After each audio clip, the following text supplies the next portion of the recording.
Well, hello everyone. I am doing my best to keep the sun from blasting this completely, but I thought it would be time for another quick one of my little car chats, rambles, whatever.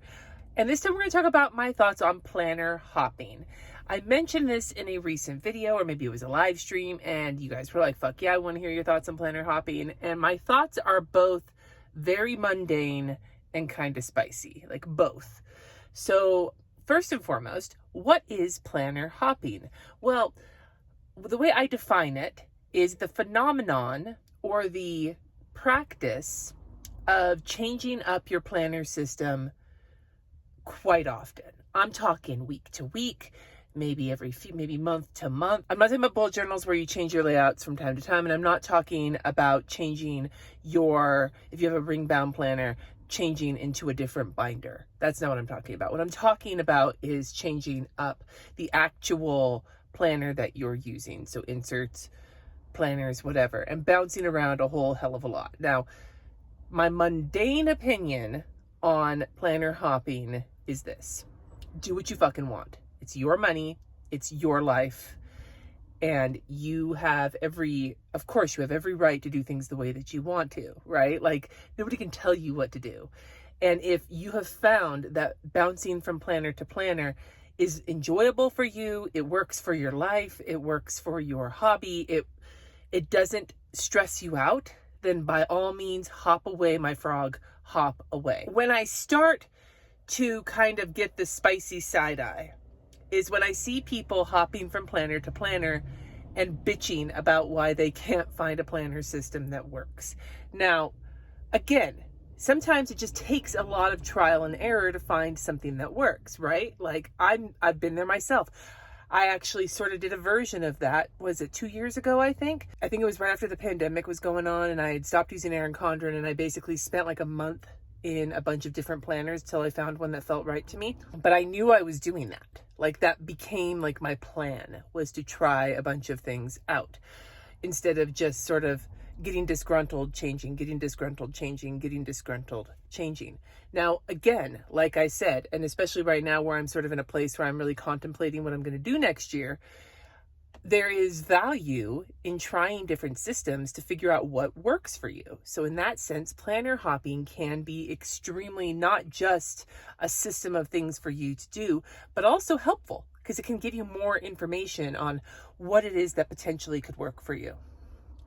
The problem comes when all you're doing is spending money and using something, and then spending money and using something, spending money and using something.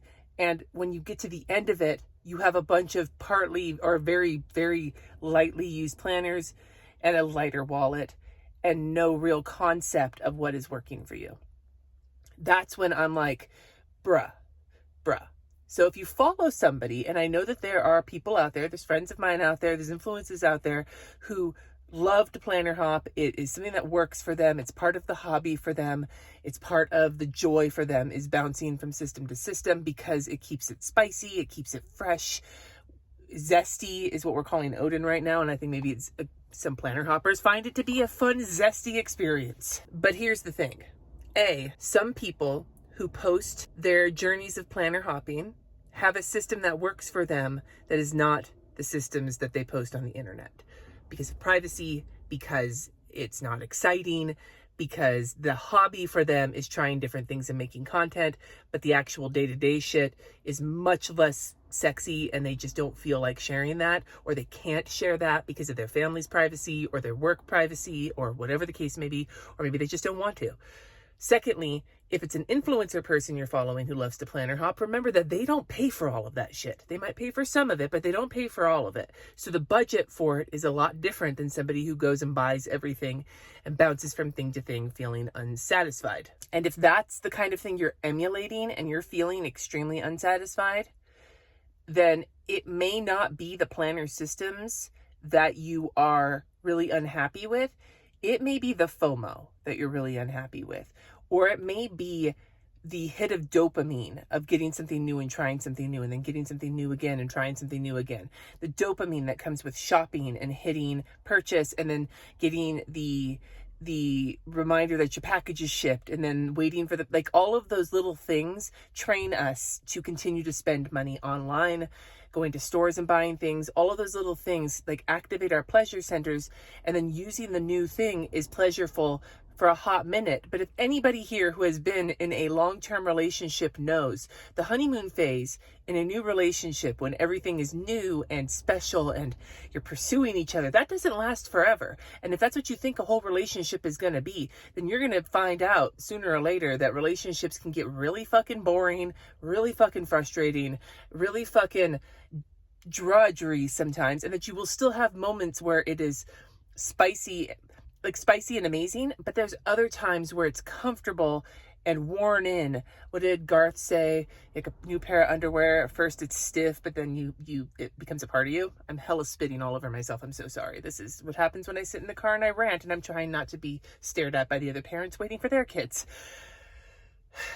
And that, I think, is a way to consider how you approach your planner system, is to think about it like a relationship, which is what my suggestion always is when you're trying to find the system that's going to work for you, to give it some time to like let the newness wear off. Sometimes the newness is kind of difficult because you don't really understand what you want to do yet, and then it feels really good, and then it gets boring, and boring sometimes is the death of excitement. And so that's what might spur you to planner hop, or that slight uncomfortableness that comes when you first try to use something can lead you to planner hop. If you want to give it a real shot and it's not heinous right from the start, then give it a good month, maybe even a couple of months. For me, I try to give it as much time as I can. Currently, I am in like an adapting phase with my bullet journal until next year. I'll be talking about that more in terms of what I want to do. My system got cut down quite a bit this year. It's going to get cut down even further next year. And we're going to talk about that and how I figured that out. But the only way I was able to figure it out was to continually try when it was fun and when it was uncomfortable and when it was boring. I needed all three of those, like those inputs, the boring times, the fun times, and the hard figuring it out times, because I couldn't know if something was really working for me unless I had a taste of all three of those.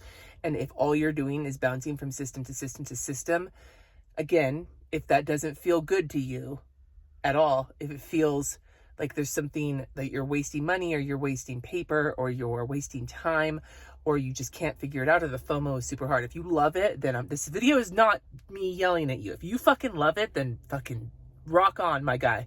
But if it is not working for you,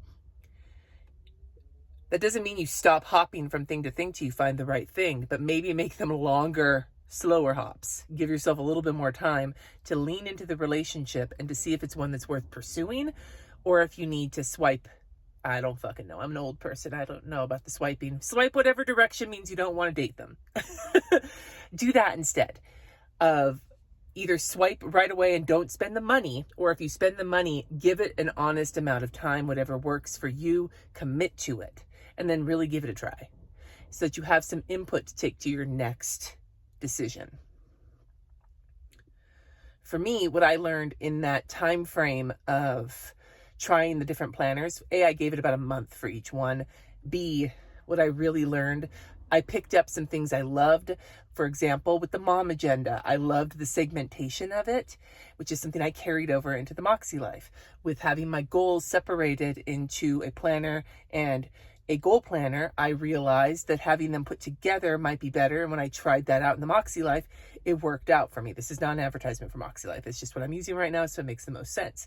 With bullet journaling in the past, I was able to use it for everything, but then the lack of structure for my lazy ass became something that was hard for me to deal with. And then when I separated my work and my planning, my work planning and my personal planning out, suddenly my bullet journal, I didn't know what to do with it. So I'm working on that right now. The point is, I wouldn't know these things if I hadn't given it a good amount of time to understand why it wasn't working, not just that it didn't feel right. Understanding why will help you take your next step or your next hop if you want to hop. So like I said, hop on if you want to hop on, but think about it in terms of a relationship rather than in terms of just continually buying products and cycling through them. You don't want to waste a bunch of time on a bunch of dudes or women or non-binary people or whatever.